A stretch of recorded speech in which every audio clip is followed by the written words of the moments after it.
luncheon. And this will be, after the luncheon, we will have then the award and the honoring of the Floyd and Tisha Whitley for their outstanding achievement in Carnival Glass, the John and Lucille Gray Award. So we hope that you made arrangements to be there. Looking forward to a nice luncheon there. And at 2 o'clock then, back in this room, we will have the annual business meeting. And at that time, we will read a comment, a statement that will be regarding the situation as far as our past treasurer and that situation.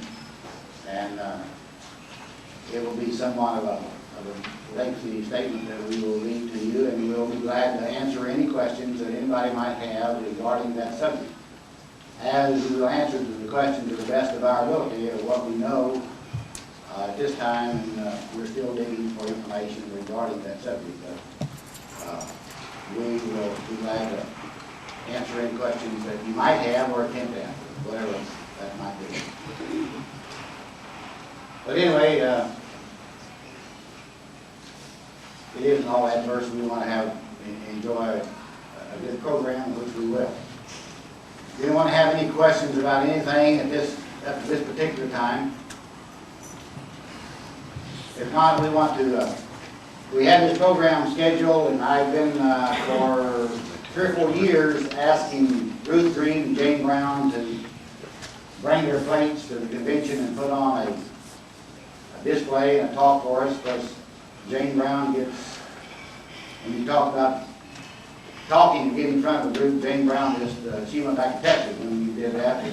Ruth Green was that. Jane called, and Bob has a little bit of a health problem, and they couldn't make it. I'm sorry that they couldn't, but after I finally bugged them, and Jane said they finally agreed to do this, so I quit asking them. So anyway, I'm sorry that she couldn't make it. Ruth has brought her plates, and so we volunteered to get their plates. We volunteered Richard Cinclair to do the talking for them, so that's what we got. So we want to thank Ruth for bringing her plates here. We know the inconvenience and the problem it is, but we do appreciate people getting the glass out of the cabinets, packing it up, and bringing it and sharing with all of us. And we also appreciate Richard Cinclair's offer and help and providing the narrative for this, and I'm sure you will all enjoy it. And you can always enjoy listening to Richard Cinclair, whether he doesn't get too serious about it, but anyway, we appreciate his being here. So anyway, we'll turn it over. We want to recognize Ruth. We want to recognize Ruth.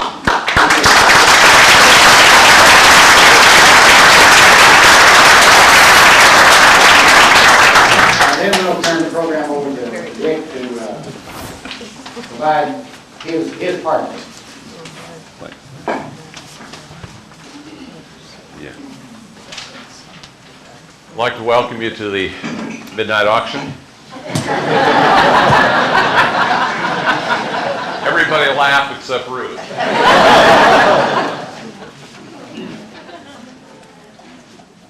A number of years ago, when I was doing my doctoral work, Bill Cosby came to the university where I was, and he was scheduled to do a program at 8 o'clock. And at about 7:45, he came out on stage, and he said, people were looking at him saying, what's he doing? And he said, this is funnin'. That is to have fun. He was there to have fun. And he just started talking to people, and he's obviously a very funny man.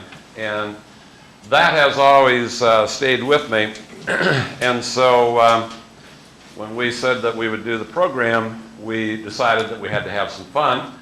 And so that's why we came up with our Texas medical term. And of course, when I got it the first time, it wasn't Texas medical terms, it was just medical, but you know how we are. And so we claim it.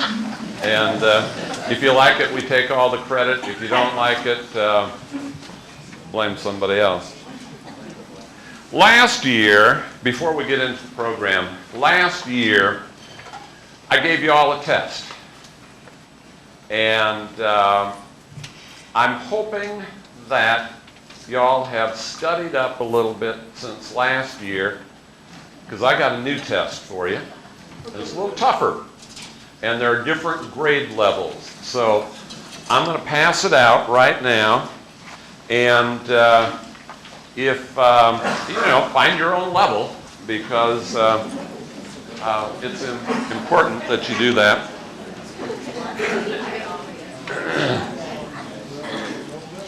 Last year we called it the Arkansas reading test because it was, President Clinton's from Arkansas. We call this one the HOACGA reading test continued. So I'll wait until everybody gets their copy, and then I will randomly call on you to read for me. Which always, by the way, is the best way to get people to take away eye contact. People immediately look down.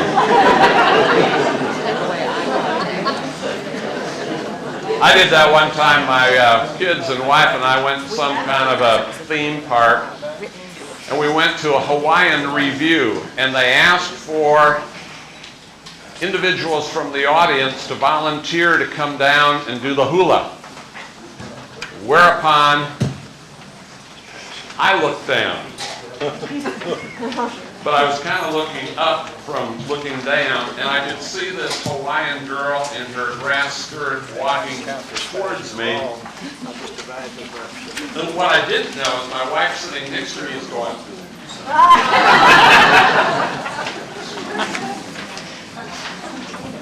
Jane Brown does send her regrets that she can't be with us. Bob is okay, but he needs to be monitored right now. She was real upset about not being able to come, and we do miss her, and she sends her love. Ruth Green, by the way, lives in suburban Dallas. 70 miles? Southwest of Dallas, or south of Fort Worth. She has a lovely, lovely collection, and as Bob already said, it's a real risk to bring this quality class to a program like this, but so thank her afterwards for bringing most of these plates. Okay, let's do the test, get it over with. Remember, I gave you a test review. That was on the list last year. Do you remember how it reads? MR Carnival, MR not, SAR, CM Peacock's plates, LLB, MR Carnival. All right. I suppose we should start all the way down at test number 3. That's pretty easy, right? Anybody want to volunteer to read it? Not an eye.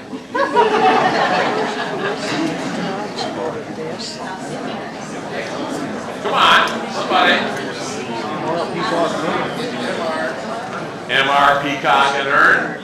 MR not. SAR. CMB. What's he mean? LLB. MR Peacock and Earn.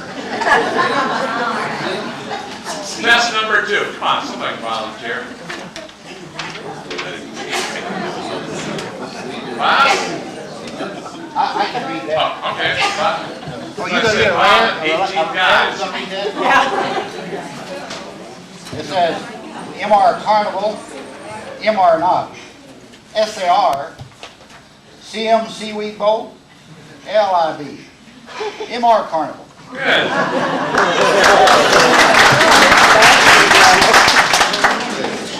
Carnival College would like to award you with an honorary master's degree in reading. All right, you can do the top one.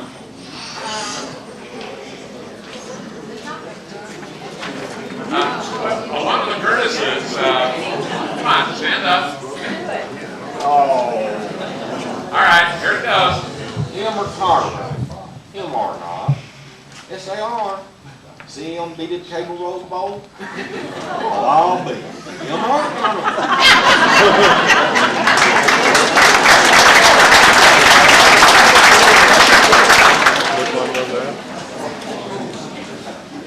Well, remember the song about Little boy, what did you do in school today? Well, that's what I did one day. Get on the computer, you can do all sorts of fun things. I apologize that I won't be able to stay for the banquet, but I've got to be in North Carolina Sunday morning. So tomorrow, right after the auction, I'm going to drive as fast as I can back to Dallas and catch a plane for North Carolina. So I'm going to miss you then. And Carol normally flies up either Thursday night or Friday afternoon. And when I told her I was going home about 1 o'clock on Saturday, she decided to save our money, so she won't be with us. We just got back from England, where we spent 2 weeks looking for Carnival and going to the theater and knocking around. While I was there, I heard a joke. It's the only joke I've heard that I can tell to this audience. If half of you want to leave, I have several others. I won't tell you which half. Do you know what a cow is called that's had a hysterectomy? Decaffeinated.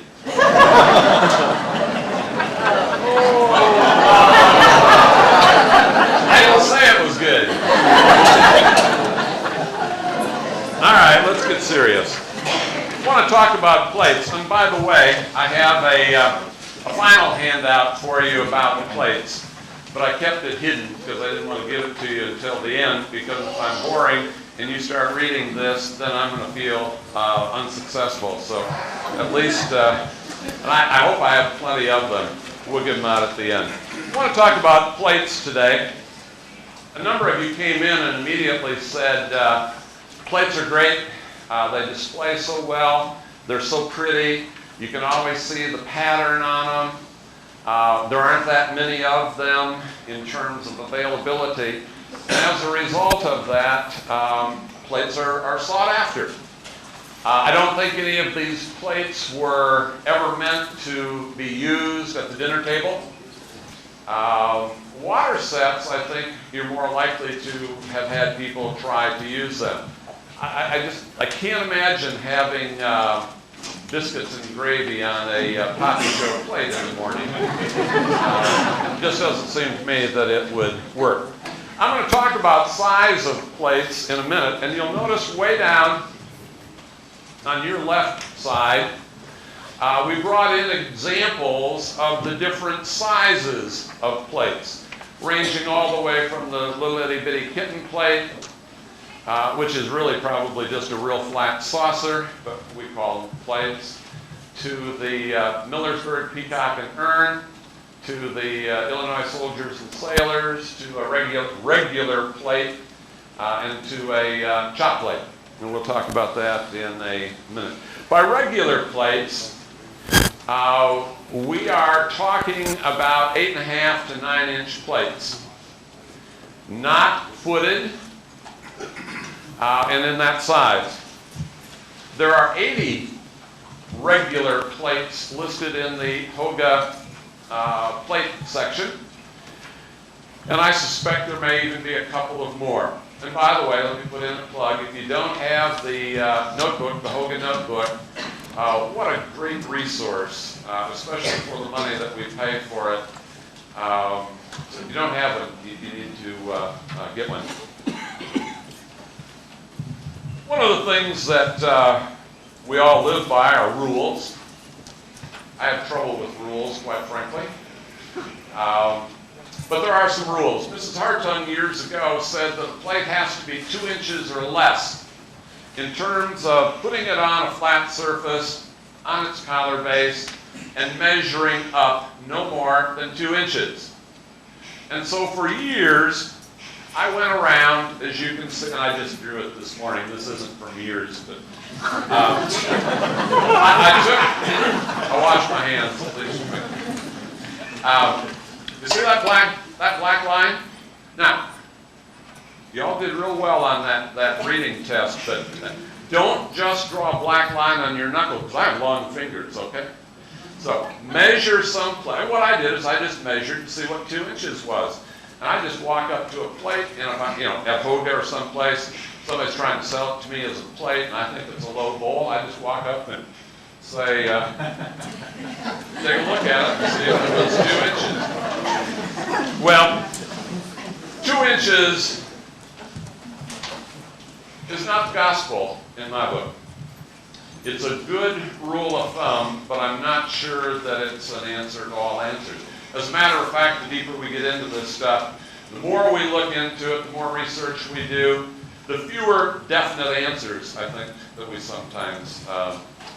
And I'm going to talk about the difference between Fenton and Northwood in a minute in terms of depth and so on.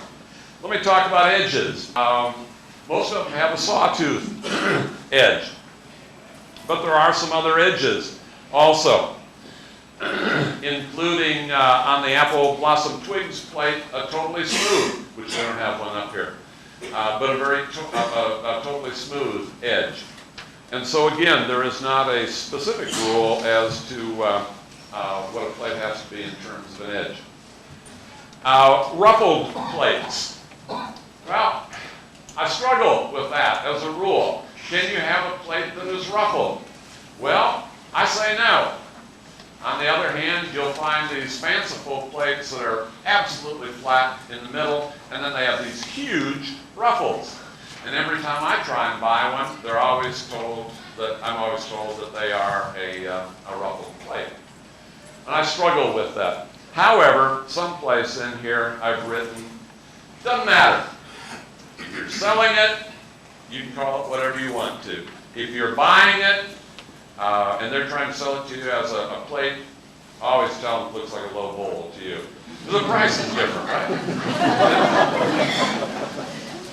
The other theory that I think is important about plates is what some people call the straight line theory. If you think about the collar base, and from that collar base, a plate must go in a straight line to its edge.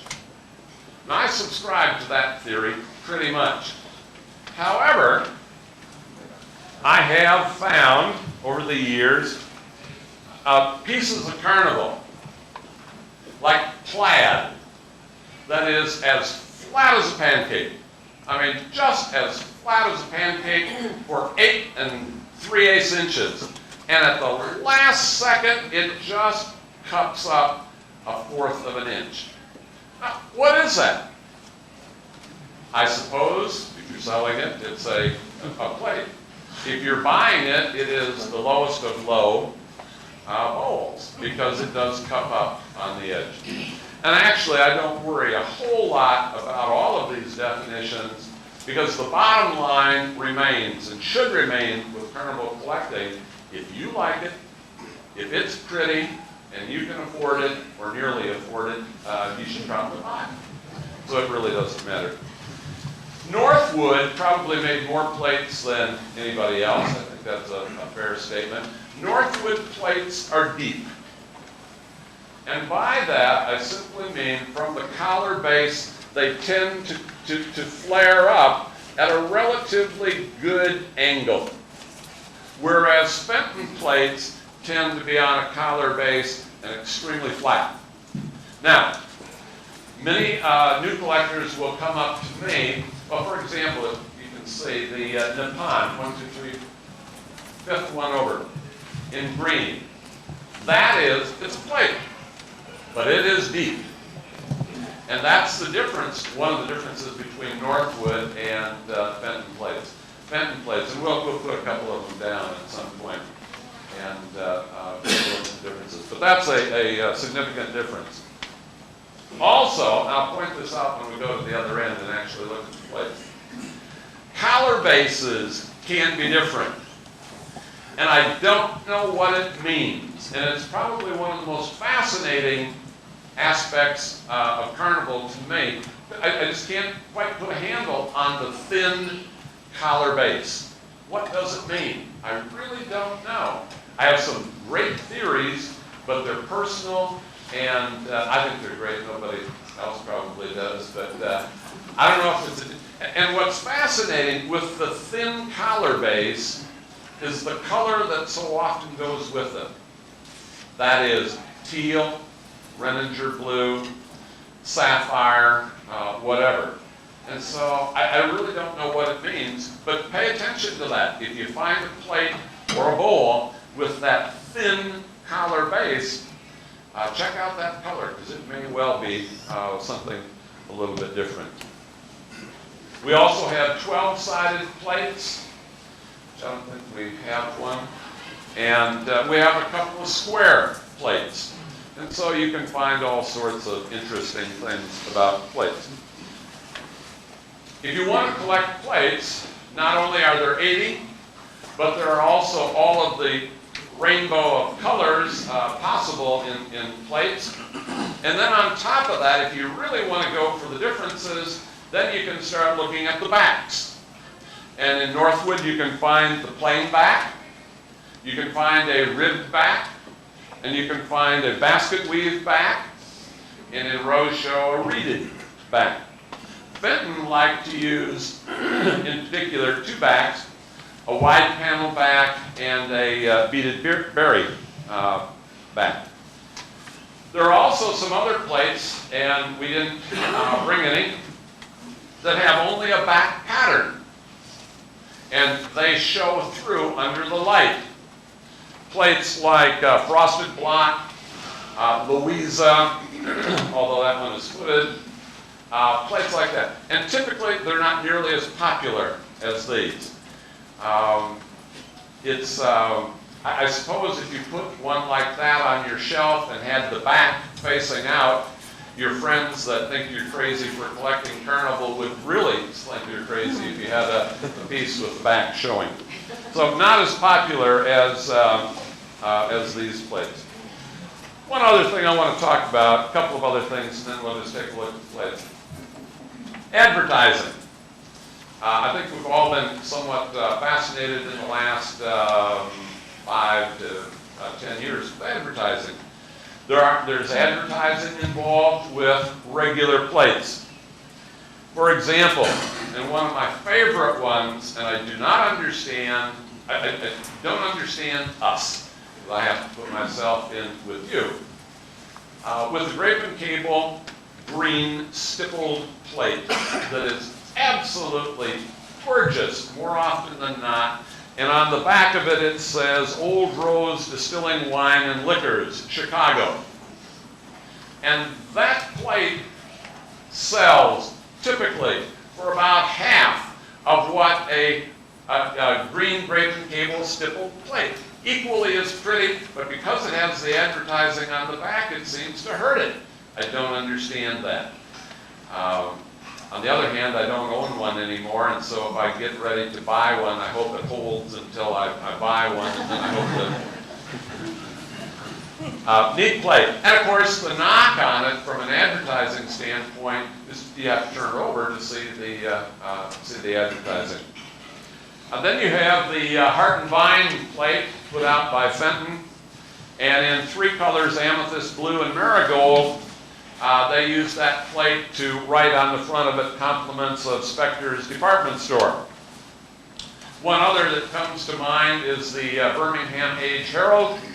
In 1911, supposedly, both the plate and the bowl were given out by the newsboys, the carriers of the newspaper, in 1911 to their customers. A very attractive piece of Carnival. And the one that I think we probably more often than not overlook in terms of an advertising piece in both plates and bowls is Good Luck. Good Luck has lettering on it. Now, it's not advertising a business or anything in particular, but certainly a lettered piece, and certainly a cornerstone to any collection of Carnival. The last thing that I want to talk about is stippling. Some of us are slow learners, and for a long time, I would get so excited because I always bought before I looked, just about with Carnival in the early days. And many times I'd come home and my wife would say, "Wow, it's stippled," and I would say, "It is." Stippling, to me, oftentimes makes the piece more attractive. Now, I'm not sure if I really believe that, or if it's because there's probably only 10% of the good luck pieces, for example, that are stippled. And so am I influenced by the rarity of the stippled pieces versus the regular? I don't know. But somehow, it seems to me that many of the pieces that are stippled are more attractive. Color and iridescence. I guess those two rules I do live by. If it is pretty, and if it has excellent iridescence, if it is mint, I'm willing to pay a top price. If it is pretty, has excellent iridescence, is relatively unusual, and the damage is minuscule, and the price is reduced as a result of it, I can live with that. While we were in London, we talked to a lady, ran into a lady in a shop, and by the way, I saw a lady, and I asked her in a different shop, I said, I'm looking for Carnival glass, and she said, are you looking for Peter Rabbit plates?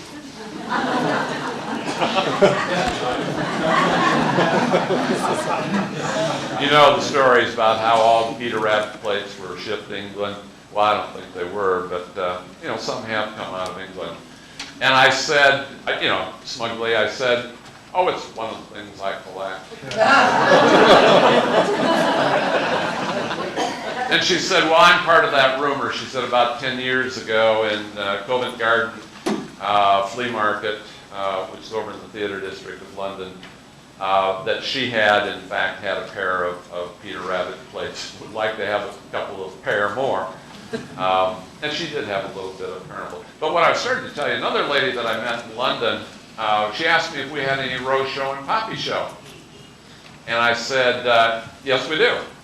And I just made a passing remark, and I said, the only problem with rose show and poppy show is that so often there's just one little itty-bitty ding on a rose or whatever. And she looked at me and she said, well, all of mine have little itty-bitty dings. And it didn't seem to bother her. And I thought, I wanted to hug her or pat her on the back and say, would you come to the United States and teach us to not be so picky? And there was another adjective I was going to use, but I decided I shouldn't. Well, that's what I wanted to say about plates. And now, I'm just going to walk you through them. Oh, everybody was really good before the program. Although Ruth and I said, we thought about doing something, like when you're training your cat or your puppy, and you don't want them to do something, you have a water gun and you give them a squirt. Well, we thought about bringing water guns and standing behind, and if anybody started to touch one of these, give them a little squirt. But we decided not to. I'm teasing, we wouldn't do that. Most of these plates are Ruth's. She has brought them at great risk of damage. She has, just graciously spent the time washing and packing.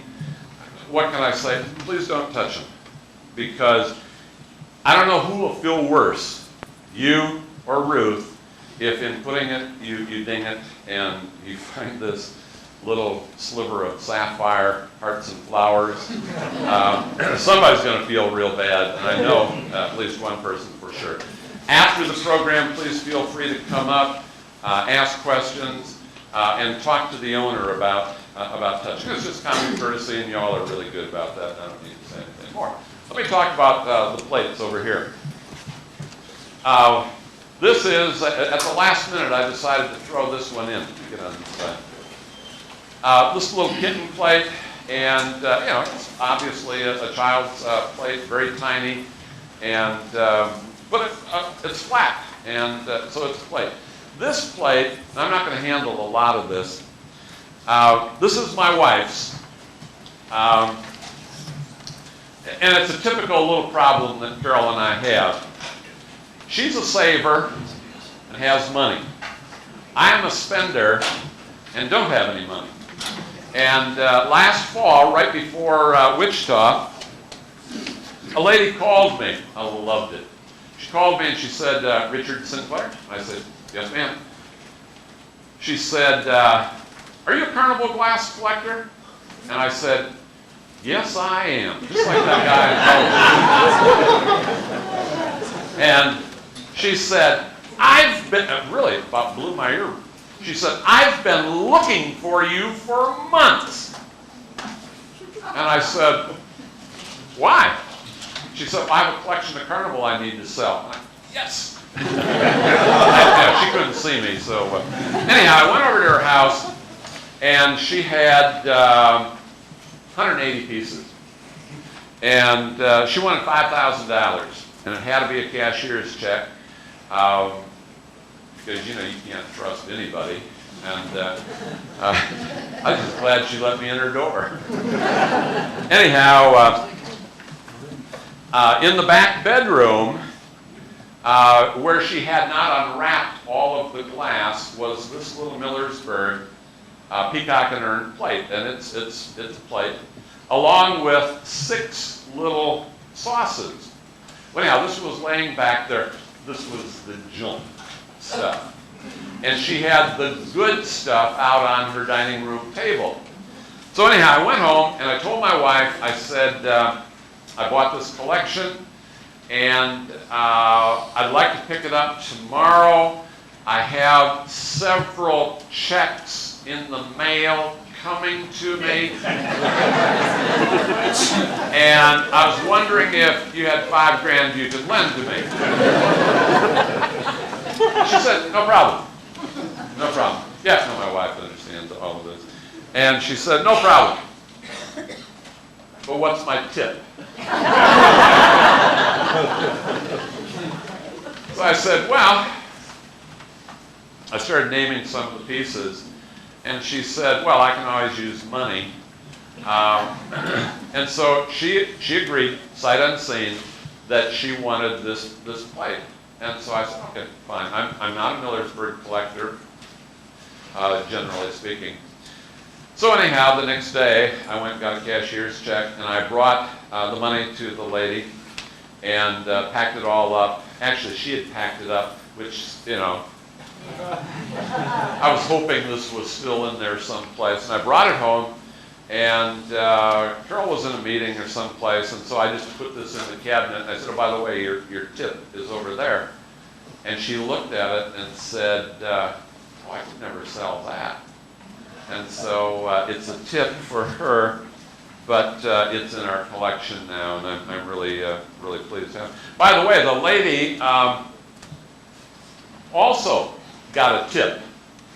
When I bought the collection, she had all of the dark on the dining room table and in boxes in the bedroom, but she also had marigold, and she asked me if I was interested in the marigold. And I said, "Well, maybe." And she had a peacock fountain complete table set. It was gorgeous. She had about 30 pieces of marigold. And I don't know how you buy Carnival, but when I go to somebody else's house, I never make an offer. I wouldn't do that, because they know what they have in it or what they want for it, and it's their glass. And so I always say, "You tell me what you want." Well, anyhow, make a long story short, she said, "This is my tip." And that's why my wife called that her tip. Because this lady said, "This is my tip for selling it for the gentleman that I'm selling it for, all of the marigold." She said, none of it's worth hardly anything at all. Well, finally, I said, "Well, what do you want for it?" And she wanted $300. And so I didn't say, "Is that your best price?" I just, or dealer price or any of those things. So anyhow, the other size plate that I wanted to put, 2 other sizes. This is Soldiers and Sailors, and I've always been I can't find a way to display this in our cabinets correctly, because if you hold it up, you get any light behind it, it loses something. But it's really a beautifully iridized, and it's a relatively dark marigold. But it's that in-between size plate, and so I just put it in the box, bring along to show how the difference. And we put this in. It's a green Greek key, and it's the regular size. And if you look, if you can't see where you're at right now, take a look at it. It's quite deep, and it's typical of Northwood. And then we have a chop plate in the back. What, 4 flowers? In a peach opal. And so those are the basic sizes of plates. But we're here to talk about regular plates. So, let me just kind of walk down the aisle with you here and take a look at the plates. And there's nothing really much to say about them other than to point out some colors to you and the patterns. Let me start right here with 2 poppy shows that, to me, poppy show is just an absolutely beautiful, beautiful plate. My wife hates it when I find one and I ask her to check it for damage, because that's a serious plate in terms of the intricacy of the mold work and so on. It's tough to find all of the little problems that can be down in the poppies, but absolutely gorgeous pieces. I'm not going to pick up a lot of it because they're roost plates. If I damage, mine, I'll just have to jump from the 4th floor, but I don't want to damage hers. This is a plate. Matter of fact, this plate came out of the collection I bought in the fall. I've always been fascinated with blue grape and cable, and this one is stippled, and will have a nice deep blue to it. And I decided to, I never collected blue grape and cable, or grape and cable in particular, but when I bought this, I have it backlit from underneath. It looks real pretty in the cabinet. And then I bought from Tom and Sharon a bowl that's stippled. This is stippled. And now if I can find a pie crust edge sometime, I'll do that. And we have a blue punch set that is stippled. So that was kind of a fun acquisition. White poppy show, way underpriced, I think, for the piece. You can still buy them for way less than $1,000, and it's a tough piece to find, and quite frankly, I think undervalued. The marigold poppy show typically has really gone up in price. They were selling for $400 or $500 5 years ago, and now they can get well up over $2,000. And they're typically very, very pretty, and a favorite of mine. A lot of people knock marigold, not me. I love marigold. Sorry.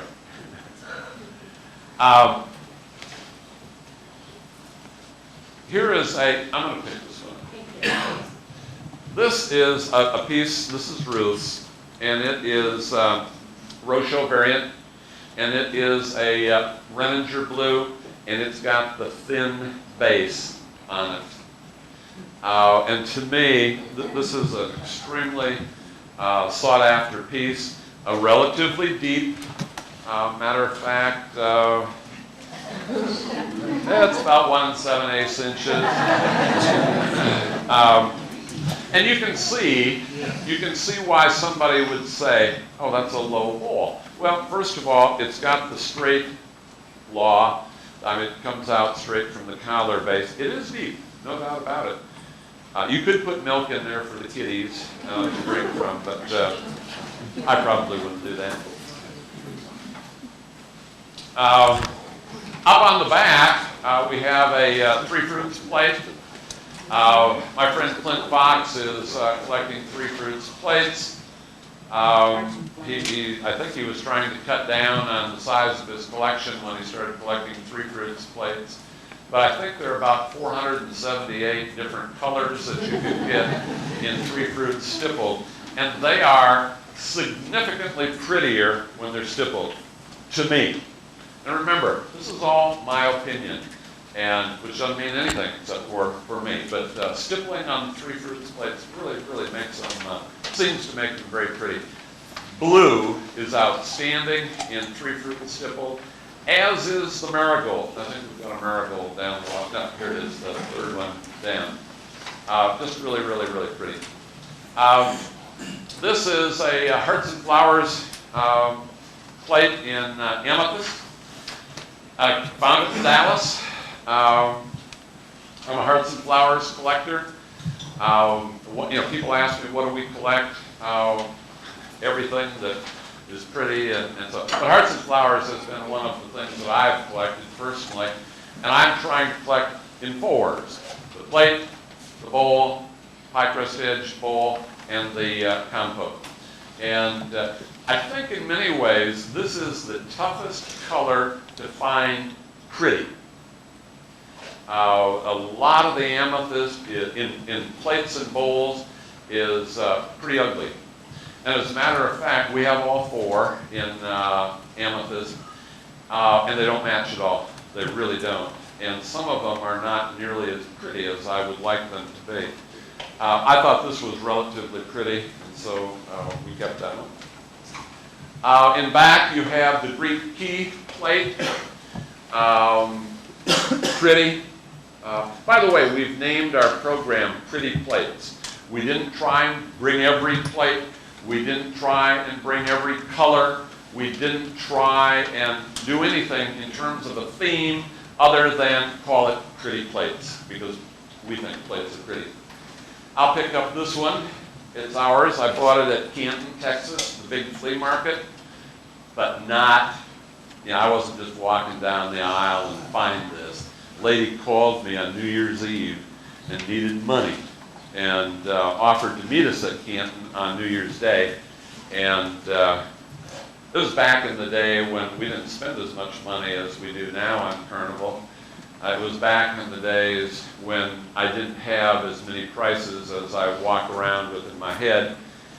And so she is saying Peter Rabbit, and I'm holding the phone with my shoulder and looking through a book to see what they typically were going for. And I really don't even remember what we paid for it, but it's a really pretty one. And every one of them that I've ever seen has this mark here in the middle. And it appears to me that it's where they snipped the glass. And just an outstanding plate. And but I didn't find any when I went to England. So in back of it, the three fruits, marigold, stippled, absolutely gorgeous. Here we have a clam broth orange tree plate. People ask me, what do you mean by clam broth? And I usually will say, there for a minute, I couldn't think of my word. Looks like champagne. That's the best example that I can use. As people ask me what horehound looks like, I say to older people, I say, remember the cough drops? And oh yeah, so that to me is a real clam broth, and it's very, very pretty. Here's an interesting plate. It is good luck. It is stippled, and it's got the thin base, and it's probably, I think, Renninger blue. Okay, remind me to turn the light back so I don't blind anybody.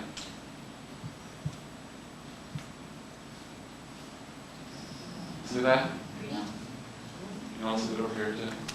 It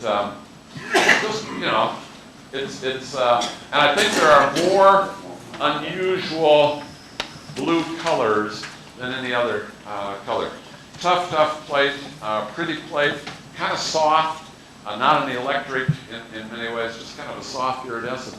I think really, really pretty. The far back, we've got a magnificent orange tree plate in marigold. Up here, can it get any better than that? I don't think so. And if you don't like marigold, bring them to me, because I'll be very happy to do a plate like that. Lotus and grape and lotus. Lotus and grape. And we have blue, green, and is there marigold? No, amethyst. Amethyst, okay. Dana, would you come up here and help me point? My finger's crooked. So it have a black mark on it for 2 inches? Okay, here we have a blue one, we have a green one, and right over there is the amethyst. All of them are absolutely hard to find. These are all gorgeous and high dollar plates.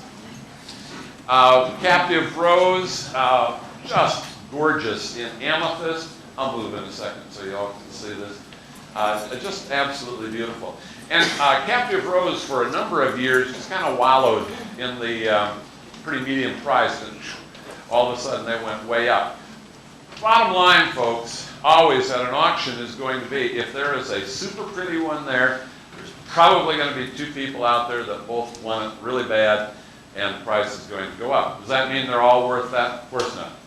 Pretty ones are going to bring that.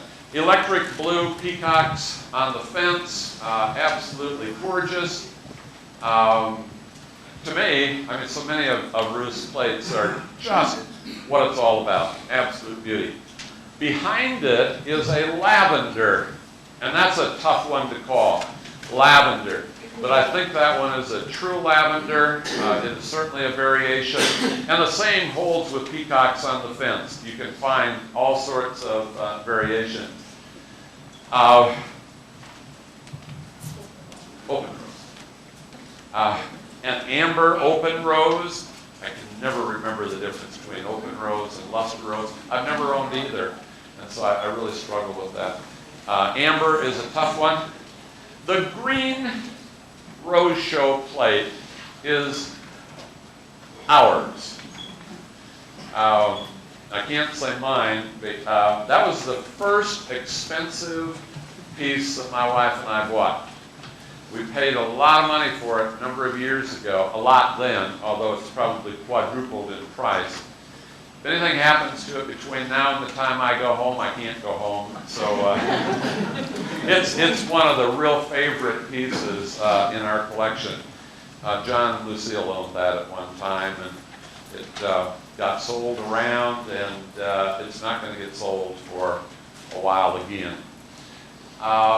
In back of it, we have the captive rose in green. Down here in front, we have holly in amethyst. And these are the kinds of things that you have to know when you're out walking around in a mall or a shop. Amethyst holly plates are not easy to find. Not all of the holly plates are somewhat scarce, I suppose. Probably find a lot of marigold and quite a few whites, some blue, some green, but amethyst is real tough. And again, amethyst is sometimes difficult to find that's pretty. This one happens to be pretty.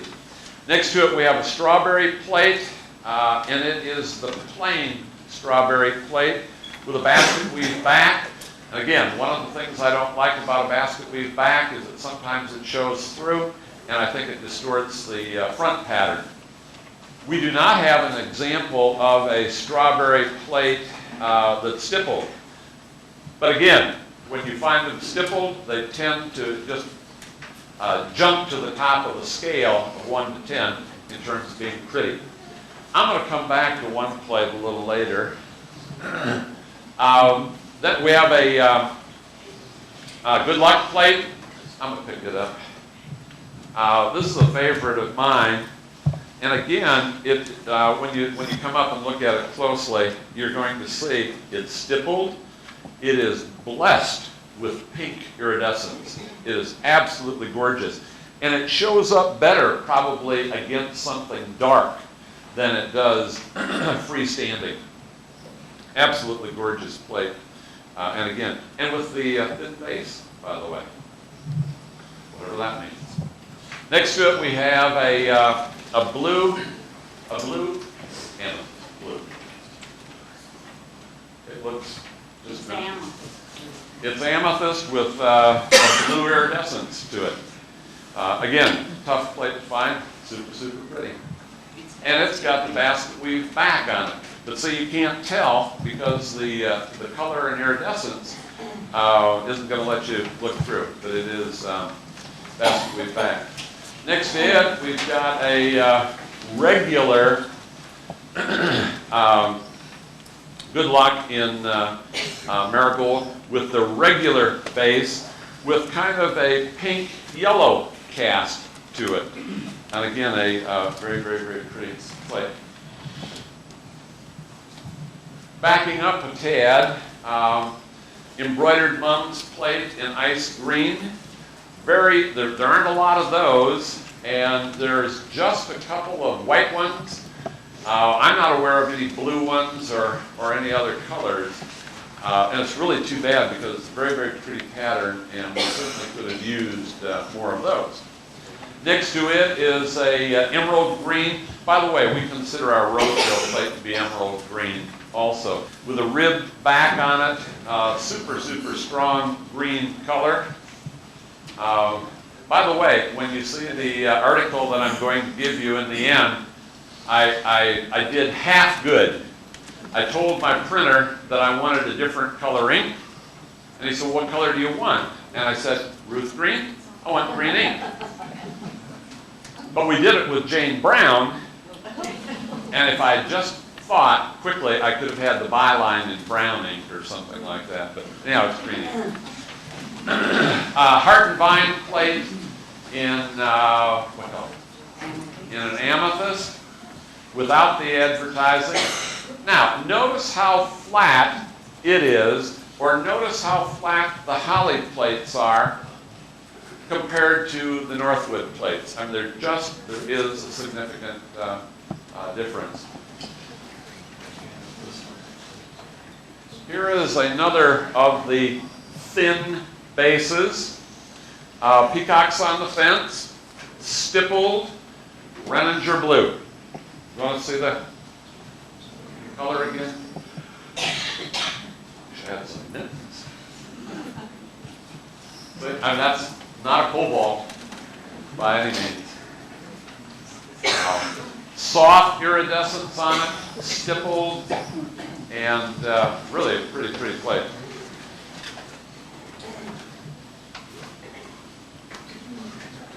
One of the things that I have told people when I've asked them to do programs is people like to hear stories, and you find some carnival in weird places, oddball circumstances, whatever.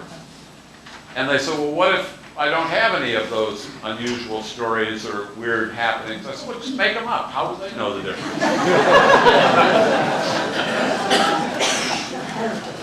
Ruth and Doyle had most of the Peacock's plates that were known in terms of colors and stippling and so on. And like the lady who had been looking for me, locally in Cleburne, a lady called Ruth Doyle a number of years ago and said, "Do you like Carnival glass?" I have a single piece that she wanted to sell. And after a couple of phone calls back and forth, so I'm making this up because I really don't know what happened. Not true. No. The lady shows up in her pickup. You know, in Texas we drive a lot of pickups. And in between the pickups, or in between the front seat, those consoles or whatever, where you throw your beer cans and pencils and whatever, the junk. She had tossed this plate, literally. I mean, that's where she was riding around Cleburne, Texas, with an ice blue Peacocks on the fence plate until she got to Doyle and Ruth's house. She didn't have any racket on it either.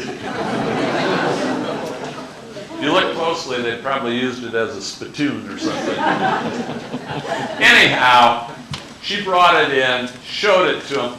They didn't have ice blue. She said, they said, "Do you want to sell it?" Yes, she wanted to sell it. "What do you want for it?" She didn't know. So finally they worked out a price, and when the lady found out that it was worth more than $4 or whatever she thought it was worth, she said, "I don't want to have it in my truck anymore." I have 4 children at home, and they'll break that thing. So she took it out of the council in her pickup, and it joined a super collection of plates. But it's got a very, very high iridescence on the outer edge here. And, you know, just a cute story of some plate bouncing around in the pickup in Texas. In back, we have another strawberry plate. It's green. And It's green. plain back. But it's got a plain back as opposed to this one with basket weave back. And then we have a green holly plate and a green Nippon plate. And look at how deep. Let's do the test. Up 1 9/10. But you can see, can't you, how deep it is. But it's a plate. I mean, you know, it is a plate. And it's really tough to find. By the way, you'll notice that Ruth Green has lots of green Carnival. Here we have a Fenton plate, Peacock and Urn. And again, for a long time, Peacock and Urn really wasn't doing all that well. And then a spectacular one came along and shot up to over $1,000 for a really electric blue Peacock and Urn Fenton plate. And so the price has gone up. I think that they're spectacular in both blue and marigold. Marigold can just knock your socks off sometimes. Orange tree in blue. Orange tree plates, every once in a while, a really great, pretty one will come along and the price will shoot up.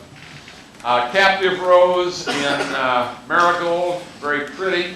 Next to it, a peacock and grape in marigold, and that is the collar-based plate. They're also spatula-footed plates, right?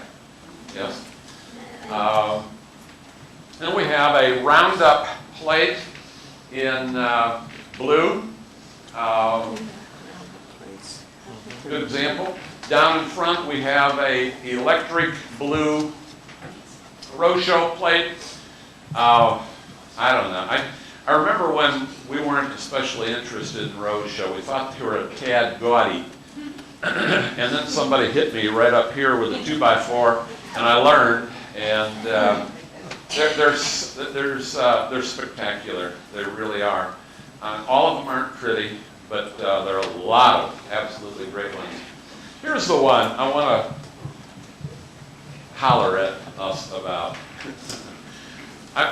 It can't be any prettier than that, can it? I mean, it's green, it's draped with cable, it is stippled, it is absolutely gorgeous, but it does say Old Rose Distilling, Wine and Liquors, Chicago on the bottom, and it'll probably bring about half of what this would bring just as a regular plate without that. I don't understand that. And I had one, and I sold it. And I don't know why I sold it, because it was probably this pretty. Live and learn.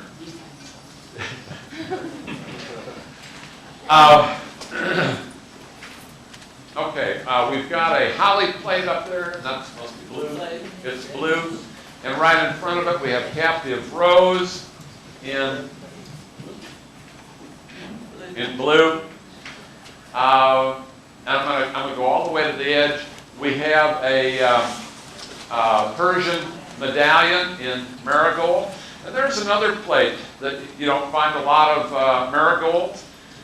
Green and amethyst. They're all relatively hard to find. Look how flat it is. And then we have a fanciful. Can you hear her whispering the names of the The only thing I can't remember is I panic when I look at some of these things and Roundup and Roundup and Fanciful I've really never owned much of it, and I get them mixed up, and they're really not that similar, but for some reason I have learned disability. On the far, and that's in peach opal, by the way, and there are some peach opal plates out there. On the far right for you is the Spector's Department Store advertising plate. Good example of that in marigold. Spectacular aqua opal 3 fruits, stippled, ribbed back plate. Just absolutely spectacular. All right, now I want to wrap this up by talking about 3 more plates. A white hearts and flowers plate. And that one is pretty special to Ruth because that was their 50th wedding anniversary gift to each other, Ruth and Doyle. So that's a super, super plate. It's a gorgeous one in white, and it is real special. And I remember here at HOACGA several years ago, Ruth had to wait for a couple of people that were ahead of her in trying to buy the marigold hearts and flowers plate, and they made a mistake, and they didn't buy it, and Ruth did, and it is absolutely spectacular. And speaking of mistakes, there are several of you who have confessed to not buying the cornerstone of the plates at this collection. It is a sapphire, hearts and flowers, one of a kind, gorgeous, just the most beautiful plate up here, in my estimation. I want it. It's the only one known. It's the picture that Edwards uses. And there are a number of you in the audience that had a chance. And John, you made the biggest mistake when you sold it, right? But you know what? You can't look back. I look back on some of the pieces that I've had and I've sold. I try not to look back and say, gee, I wish I hadn't sold that. However, if I had sold that, I'd want it back. But that is just a spectacular plate. Well, that's all we know. And we will be more than happy to answer questions. And we will give to you